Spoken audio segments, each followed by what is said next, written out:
Mi hija me llamó fracasado y se fue con su suegra millonaria, pero cuando la desheredaron y quedó en la calle, regresó pidiendo perdón.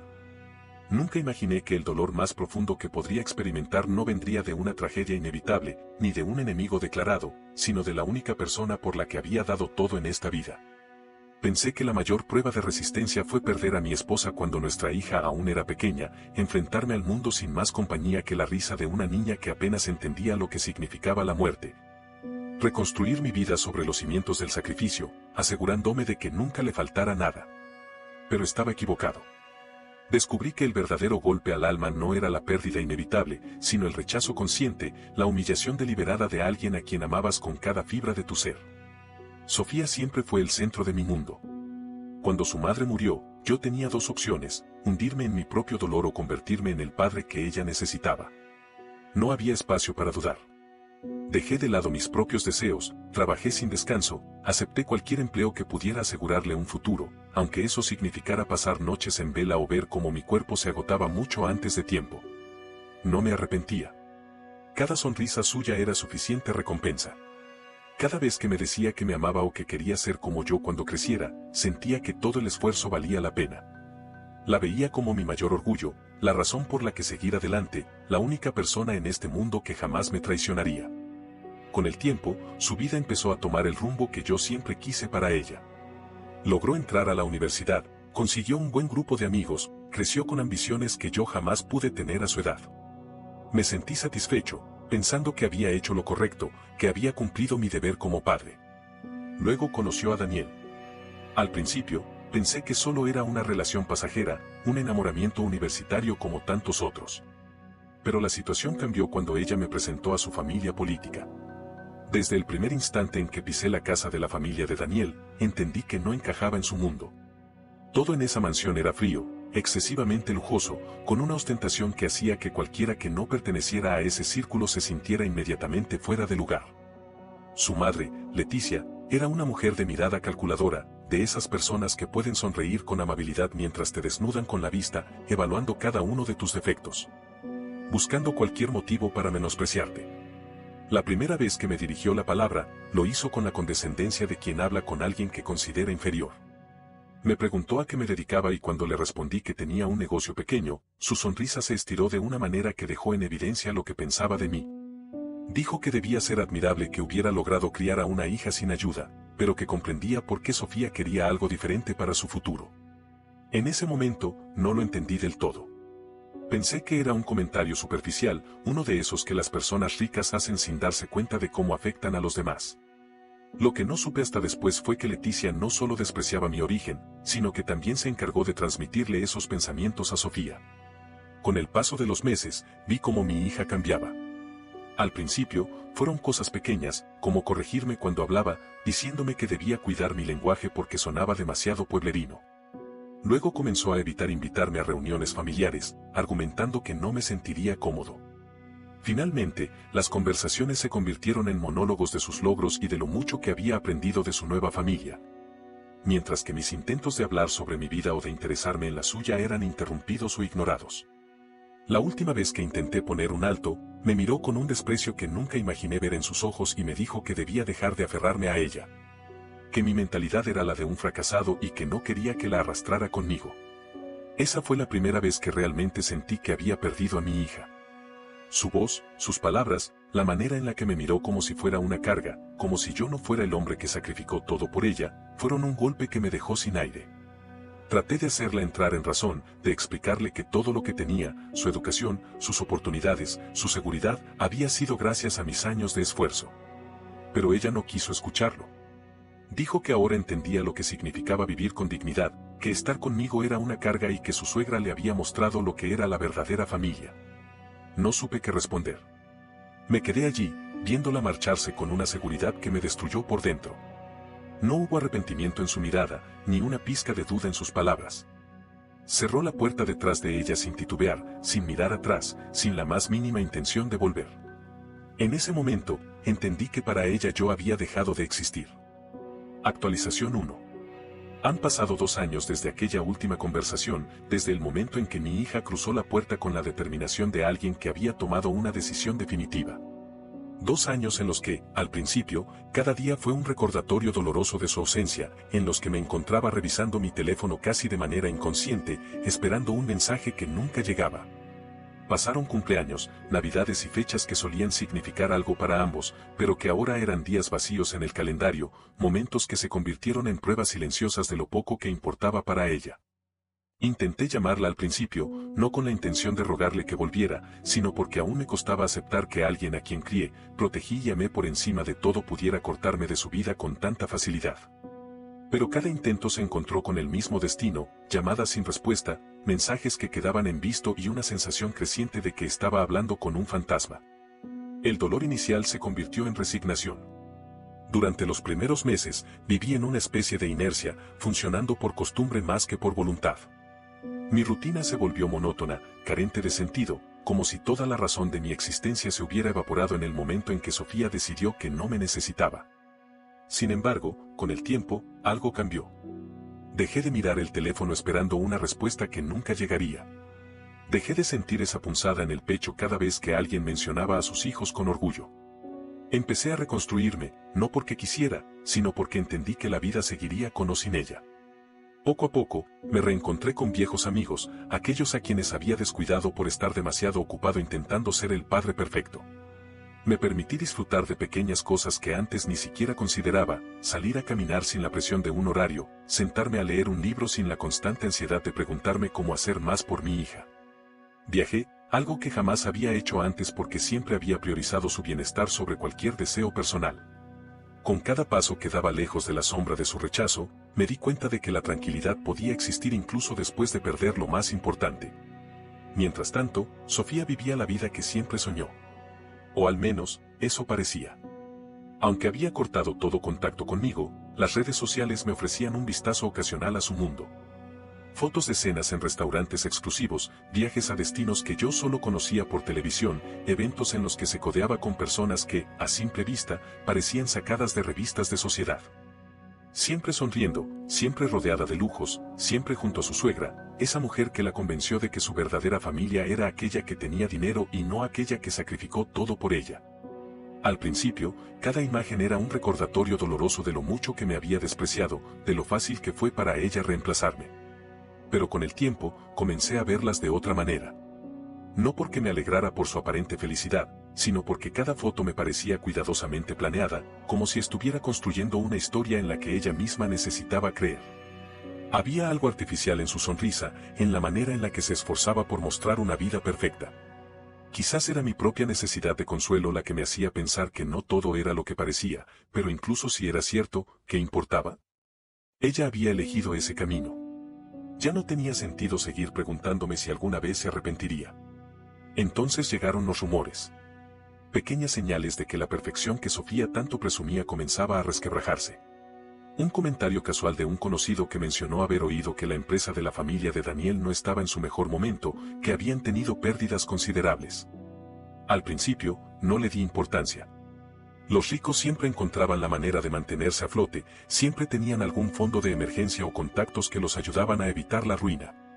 Pero con el paso de los meses, los rumores se hicieron más frecuentes, las señales más evidentes. Las redes sociales, que alguna vez habían sido la ventana a su vida de ensueño, comenzaron a cambiar. Las fotos de cenas lujosas se hicieron menos frecuentes, los viajes desaparecieron por completo. La sonrisa que antes se veía en cada imagen se transformó en algo más rígido, forzado. Y luego, la mayor señal de que algo estaba mal, Leticia, la suegra que tanto la había adorado, eliminó todo rastro de Sofía en sus publicaciones. No hubo más fotos juntas, ni menciones, ni muestras del orgullo con el que alguna vez la había exhibido como su nuera ideal. No necesité confirmación oficial para saber lo que estaba ocurriendo. Había visto suficiente en la vida como para entender que cuando el dinero desaparece, la lealtad de ciertas personas desaparece con él. Leticia y su familia habían disfrutado de una vida de privilegios, pero el lujo es un castillo de naipes que puede derrumbarse con el más mínimo movimiento en falso. La pregunta no era si Sofía estaba en problemas, sino hasta qué punto había caído. En otro momento de mi vida, tal vez habría sentido cierta urgencia por averiguarlo, por ayudarla incluso si ella me había rechazado. Pero ya no era el hombre que fui hace 2 años. Sofía tomó su decisión con plena conciencia, creyendo que jamás tendría que mirar atrás. Si ahora su mundo se derrumbaba, no era mi responsabilidad recoger los pedazos. Esperé. No porque tuviera un plan en mente, sino porque algo me decía que tarde o temprano, ella reaparecería. Y no me equivoqué. La primera señal llegó en forma de un mensaje.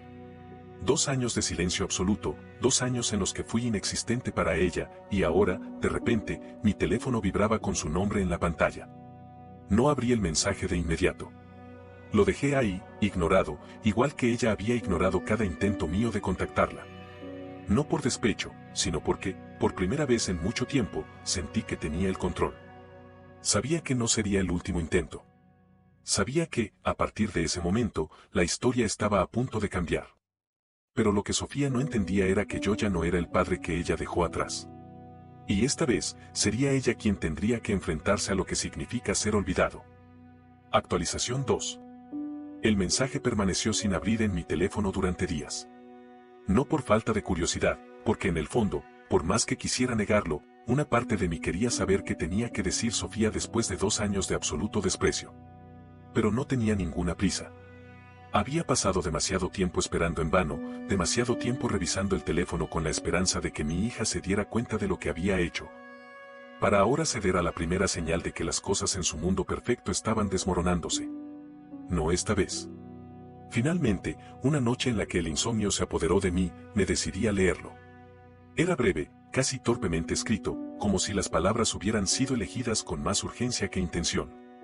Me llamaba papá, un título que ella misma había pisoteado años atrás. Decía que necesitaba hablar conmigo, que era importante, que me pedía una oportunidad para vernos. No había rastro de arrogancia en sus palabras, pero tampoco de verdadera humildad. No mencionaba lo que había hecho, no ofrecía disculpas ni daba explicaciones, solo esa vaga súplica de necesito verte. No respondí. No porque disfrutara hacerla esperar, sino porque si algo había aprendido en estos años era que las personas no cambian de la nada, y menos aquellas que alguna vez se sintieron invulnerables. Sofía no me estaba buscando porque se hubiera dado cuenta de lo que hizo, sino porque necesitaba algo. No era arrepentimiento, era necesidad. Y yo no iba a correr en su auxilio solo porque ahora el suelo bajo sus pies no era tan firme como solía ser. Pero Sofía no se rindió. Aquel primer mensaje fue seguido por otro, y luego otro. Se convirtieron en una constante en mi bandeja de entrada, primero con la misma petición de quiero verte, luego con explicaciones más extensas que parecían ensayos torpes sobre lo mucho que me extrañaba. Sobre cómo había estado reflexionando y se había dado cuenta de que debíamos hablar. No decía directamente que estaba en problemas, pero cada palabra destilaba desesperación contenida. No fue hasta la llamada que supe que las cosas eran más graves de lo que aparentaban. Fue una noche cualquiera, cuando el silencio de la casa me envolvía y yo me encontraba revisando un libro que apenas tenía la concentración para leer. Mi teléfono sonó, y por un instante pensé en ignorarlo, como había hecho con los mensajes. Pero algo en mí, quizás simple curiosidad, me hizo responder. Al otro lado de la línea, Sofía no era la mujer segura de sí misma que me miró con desprecio 2 años atrás. Su voz temblaba, y aunque trataba de sonar controlada, había un temblor apenas contenido en cada palabra. Me dijo que necesitaba verme, que estaba en la ciudad, que por favor la encontrara en un café. No me pidió que fuera a su casa, ni mencionó a su esposo ni a su suegra. Solo dijo que estaba sola y que no sabía qué hacer. Accedí. No porque sintiera lástima ni porque estuviera listo para perdonar, sino porque quería verla con mis propios ojos. Quería entender qué tan bajo había caído para llegar al punto de buscarme después de haberme arrojado como si fuera un estorbo en su vida. Cuando llegué al café, la reconocí de inmediato, pero no era la misma Sofía que había visto en redes sociales en los últimos años. La mujer que estaba sentada en la mesa de la esquina, con un café frío entre las manos y una expresión perdida, parecía desgastada, como si la vida le hubiera arrancado todo rastro de la seguridad con la que antes caminaba. Había algo en su postura, en la manera en que mantenía los hombros caídos, en la forma en que sus ojos escaneaban el lugar con inquietud, que me hizo entender que esta no era una reunión casual. Sofía estaba destruida. Me senté frente a ella sin decir una palabra, esperando que hablara primero. Durante unos segundos, pareció incapaz de sostenerme la mirada, y cuando finalmente lo hizo, vi algo que no había visto en ella en años: vulnerabilidad. Me dijo que lo sentía, pero la manera en que lo dijo fue mecánica, como si esperara que esas palabras bastaran para borrar todo lo que había pasado. No respondí, solo la dejé continuar. Me contó lo que ya sospechaba: la familia de Daniel había perdido todo. Su suegra, Leticia, la mujer que la acogió como si fuera su propia hija mientras tenía dinero, la desheredó en cuanto las cosas se pusieron difíciles. No había sido solo una crisis financiera pasajera. Leticia y su familia habían cometido errores que los llevaron a la ruina, y cuando ya no pudieron mantener el estilo de vida al que estaban acostumbrados, la máscara de amor y lealtad se cayó. Sofía no tenía nada. Daniel la había dejado por otra mujer, alguien con dinero, porque sin la fortuna de su familia, ella ya no era más que una carga. Leticia la echó de la casa sin miramientos, sin un solo intento de ayudarla a reconstruir su vida.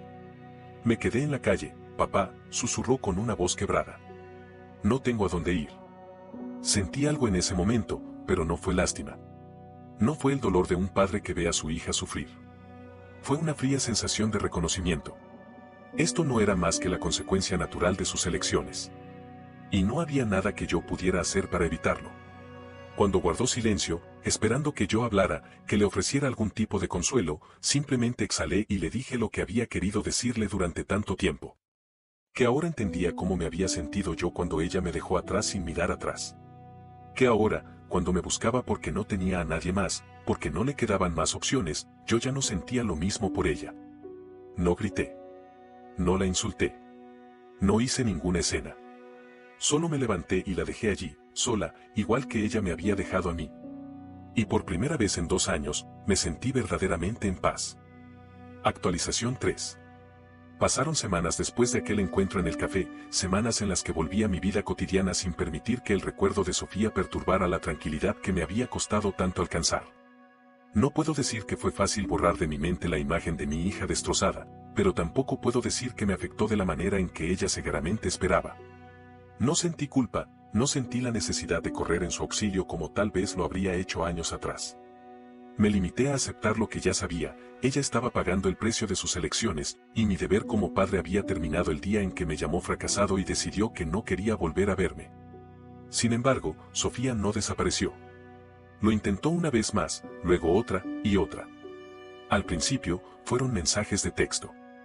Primero tímidos, casi como si todavía se aferrara a la idea de que podía recuperar algo conmigo con el mínimo esfuerzo. Me hablaba de lo difícil que había sido todo, de lo mucho que había cambiado, de lo arrepentida que estaba. Pero yo conocía bien a mi hija. No eran mensajes de quien realmente buscaba el perdón, sino de alguien que intentaba encontrar una manera de volver a sentirse segura. Cuando vio que no respondía, intentó llamadas, todas ignoradas.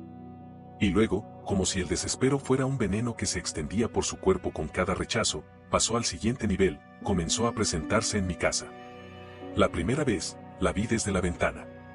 Estaba allí, de pie en la puerta, vestida con ropa que no le hacía justicia a la imagen que alguna vez tuvo. Su postura no era la de la Sofía que solía caminar con la cabeza en alto, con esa seguridad que la hacía parecer inquebrantable. Ahora era alguien más pequeña, más vulnerable, con las manos entrelazadas y los ojos constantemente escaneando el vecindario como si temiera ser vista en esa posición. No toqué la puerta. No le abrí. Dejé que esperara hasta que finalmente entendiera que yo no saldría, que esta vez ella era la que debía enfrentar el peso de la indiferencia. Pero Sofía era persistente. No en la forma en que lo era antes, cuando se trataba de obtener lo que quería a toda costa, sino en la manera en que alguien desesperado se aferra a cualquier esperanza. Volvió al día siguiente, y al siguiente. Finalmente, un sábado por la tarde, cuando ya parecía evidente que no se rendiría, abrí la puerta. Su expresión cambió al instante. Creyó que abrir la puerta significaba que estaba dispuesto a escucharla, a perdonarla, a darle la oportunidad que tanto buscaba. Pero no fue así.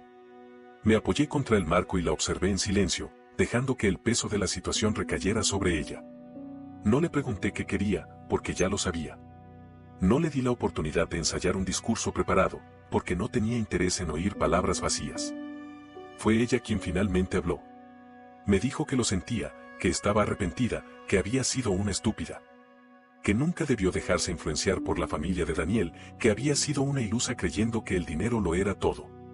Me dijo que no podía dormir por las noches pensando en todo lo que me dijo, en lo cruel que fue, en cómo me despreció sin motivo real más allá de su propia avaricia. Escuché todo sin interrumpirla, sin hacer ningún gesto que le diera la impresión de que sus palabras podían cambiar algo.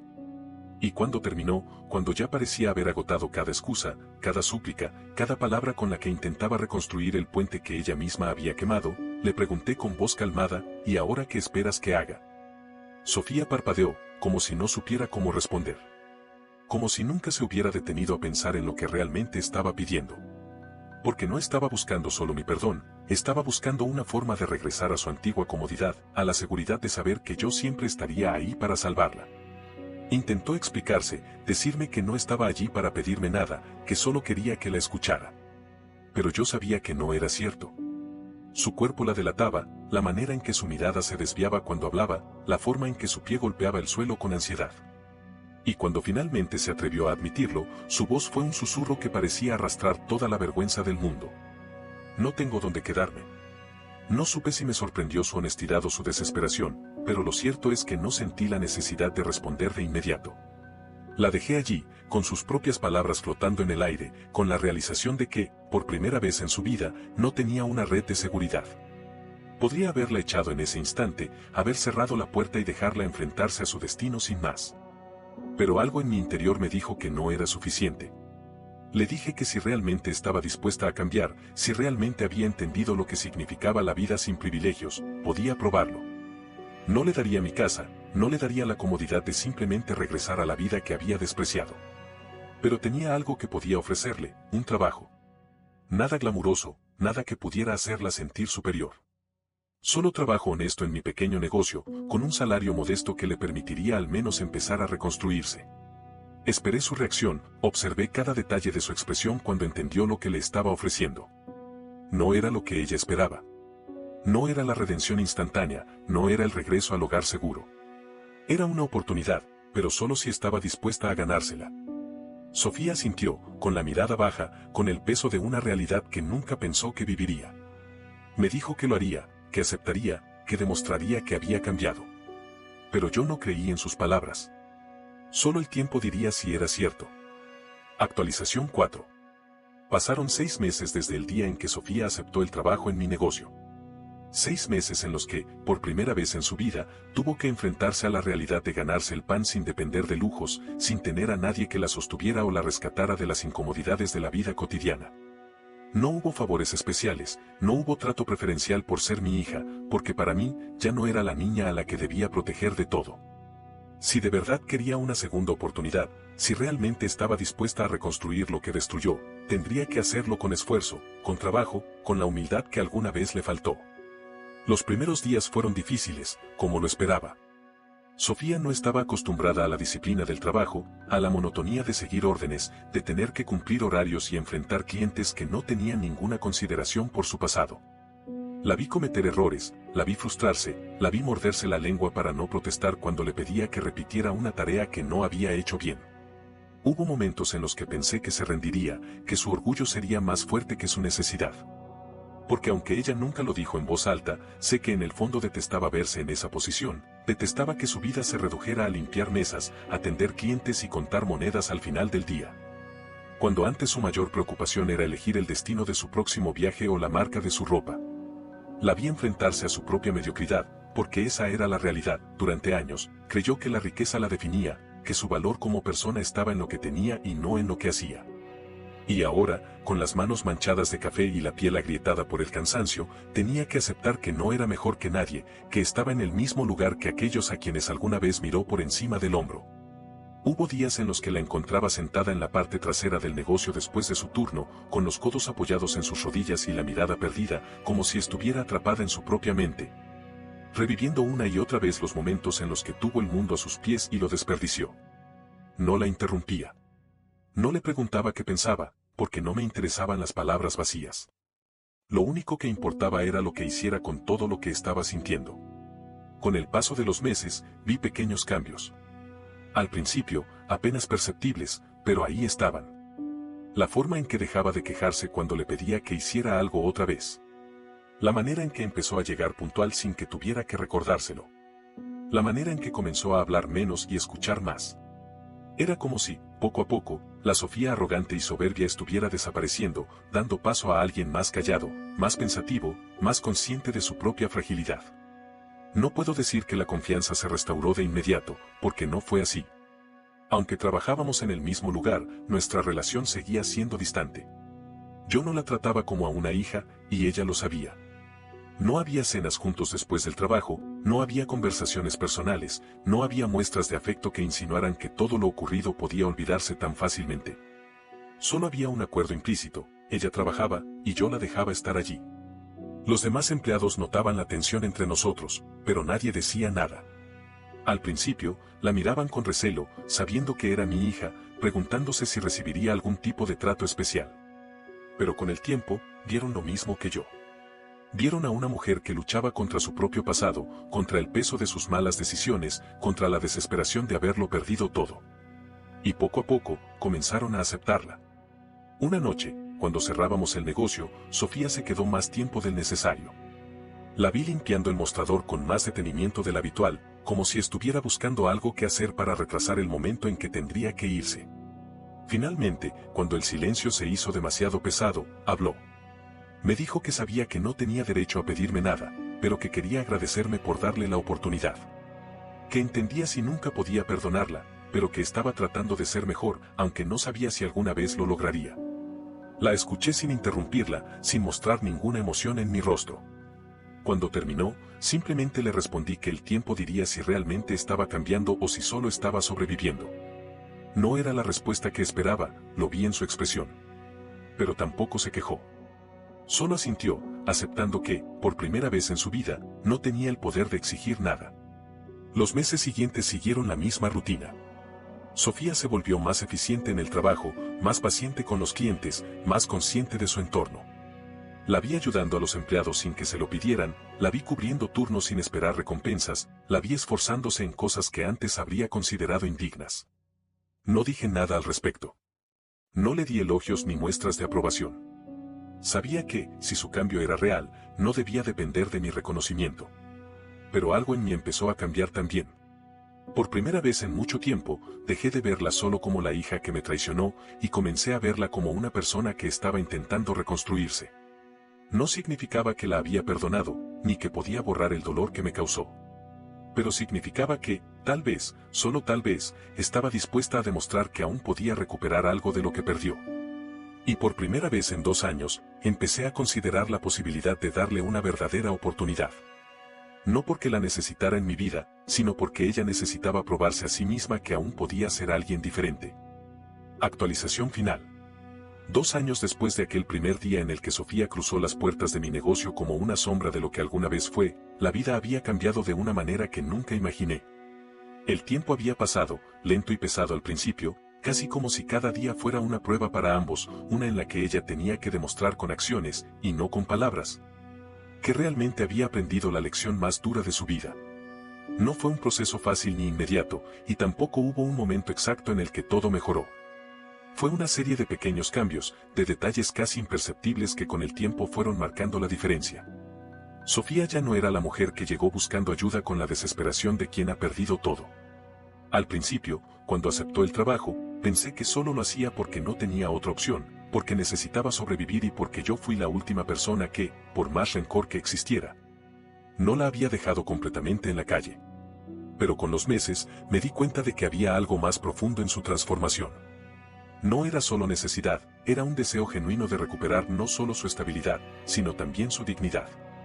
Las pruebas de este cambio estaban en cada uno de sus actos. Ya no trabajaba con la resignación de quien está cumpliendo un castigo, sino con la determinación de alguien que ha aprendido a valorar lo que significa el esfuerzo. Se convirtió en una de mis empleadas más responsables, alguien en quien podía confiar sin la necesidad de supervisarla cada segundo. Cuando un cliente se mostraba grosero o difícil, ya no reaccionaba con la arrogancia con la que antes enfrentaba la vida, sino con la paciencia de quien entiende que el mundo no gira en torno a sus propios caprichos. Poco a poco, nuestra relación dejó de ser una fría dinámica entre jefe y empleada.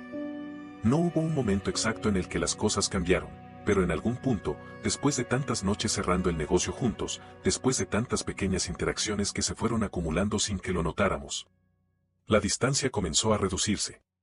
Todavía había un muro entre nosotros, uno construido por años de heridas y palabras que no podían borrarse, pero ya no era un muro infranqueable. Una noche, después de cerrar, se quedó más tiempo de lo usual. No era la primera vez que lo hacía, pero esta vez noté algo diferente en su expresión. Estaba nerviosa, como si estuviera debatiéndose internamente sobre si decir algo o no. Finalmente, tras varios minutos de silencio, me dijo en voz baja que había empezado a ahorrar. No era mucho, pero era suficiente para pensar en el futuro, en algo más allá de simplemente sobrevivir día a día. Me habló de sus planes, de cómo quería seguir trabajando hasta que pudiera rentar su propio espacio, de cómo estaba considerando estudiar algo que le permitiera tener más opciones.